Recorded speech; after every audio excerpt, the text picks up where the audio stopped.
Hi, welcome to the Big Ideas webinar. I'm Cynthia, and I'm here from the Center for Mathematics and Teaching. In our short time together, we are going to explore and discuss the benefits of building your lessons around big ideas. We'll do a little math as an example of how big ideas can be connected, and we'll look at various connections. Our math example today is from 6th grade. This is our big idea wheel that we use in our new MathLinks Core 2nd edition materials. The big ideas are based on the Common Core standards and are color-coded by domain. After we do some math, we'll revisit this wheel and see which domains we worked within and which ones connected. The work we'll be doing today is from our Unit 7 on inputs and outputs. You'll notice that the prior work students have done covered ratio representation, division, and percent from the proportional reasoning world. And from the algebra progressions, we see students have also covered expressions before starting this unit on inputs and outputs. Students will then move on to solving equations and do work within the number line and the coordinate plane to finish out their year in the algebra world. Let's get started and do some math. As stated before, what you're seeing is from our MathLinks Core 2nd edition grade 6 materials. We offer slide decks to accompany lessons, some of which you're seeing here.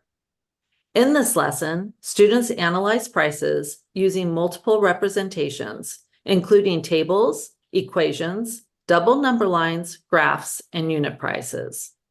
Students will compare prices and other features to decide which keychain might be preferable for a fundraiser. They may wonder about various details. For example, must packages of keychains be sold intact, or can they be split up? Is a unit price analysis reasonable? Is the quality the same? Are different options equally desirable? We always encourage teachers to entertain questions as they arise and discuss assumptions to keep the analysis reasonable. This lesson starts with a prompt of students needing to pick a keychain to sell as a fundraiser for their school. The first step requires the students to record the fact that high top keychains are 2 for $3. While you are presenting this, you may want to ask students which appears to be the input value. In this case, it's the number of keychains or the quantity. Students are then asked to make a table to record this information, then determine an input-output rule to represent the quantity and cost. Once students complete this part, you may ask, are there any entries in the table helpful for creating an input-output rule? Students may realize that the price for one keychain represents a coefficient of X, and end by making a double number line. We connect a double number line to a coordinate graph. How do double number lines relate to coordinate planes? You see here that one of the number lines, the quantity, becomes the x-axis, the other, the cost, the y-axis. Pairs of entries can then be graphed, showing how one variable appears to be changing in relation to the other at a quick glance. And then we ask students to complete the graph. We discuss with students what unit price means in the context of the problem, and then introduce another keychain, in this case, donuts. Students then complete the same representation work for the donut keychain. Here is a table with the information started. Where might you want to start for high tops? Maybe you double the original, getting 4 keychains for $6, and skip counting, getting 6 keychains for $9. From there, perhaps you move on to the unit price and remaining information, as well as the rule. Then we could do the same for the donuts, doubling 3 to get 6 for $8. Then maybe on to the unit price and the remaining values. Notice since the unit price is $1.33, we may get different answers for the remaining values depending on rounding. And finally, the rule. This is the answer key for the page that goes along with this activity. You'll notice that within the table, the inputs are not in numerical order as they were on the previous slide. Why do you think that is? Do you think it might be helpful for your students? It mimics the way the previous slide actually played out. You'll notice that we get the unit price in the table, then show where it's represented in the rule. We also show where the unit price is represented in the double number line and in the graph. As an extension, using the information from the keychain lesson, students complete a table.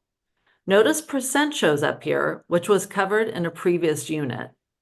Other keychain options are included, and tallies are used to help determine which keychain might be a good fundraiser. And finally, with that information, students complete some statistical measures and make a recommendation to a fundraising committee. Students support the recommendation using unit price, data, and statistics. Here is the big idea wheel we saw when we started. Let's see which ones we have addressed. We definitely explored and applied ratio and rate reasoning and representation, and explored relationships between inputs and outputs. Hopefully, we gained computational fluency with positive rational numbers within the lesson and the extension. We wrote and evaluated expressions and solved equations. And with our extension, we used statistical measure to describe center, as well as connected many of these domains through our short lesson today. Not only do we find it important for teachers to be aware of the big ideas, but we ask students to reflect and identify what big ideas were addressed within the unit.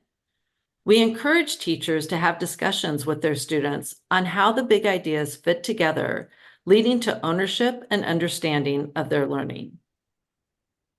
Here is another example of a big idea wheel. For those of you from California, this is the grade 6 big idea wheel from the California framework. You might stumble across others or create your own, like us. Big ideas also focus on making connections between content from previous and future grade levels. We looked at a sixth grade lesson today, but depending on what grade you teach, here is what students have seen and where they are going. We provide this information for all our lessons so teachers have an understanding of how the content fits in and moves along. Here is our 7th grade big idea wheel.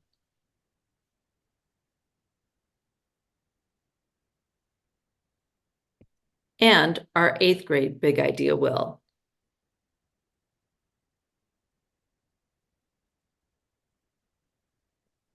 As you have noticed, we believe that focusing on big ideas has amazing benefits. It allows teachers to finish the core lessons in less time, leaving plenty of time for intervention, enrichment, practice, assessments, or other activities that you'd like to include.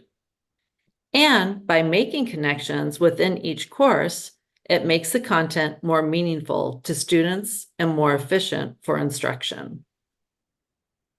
I hope you found this informative, and if you have any questions, feel free to reach out to me. Thank you for attending and spending time with us today.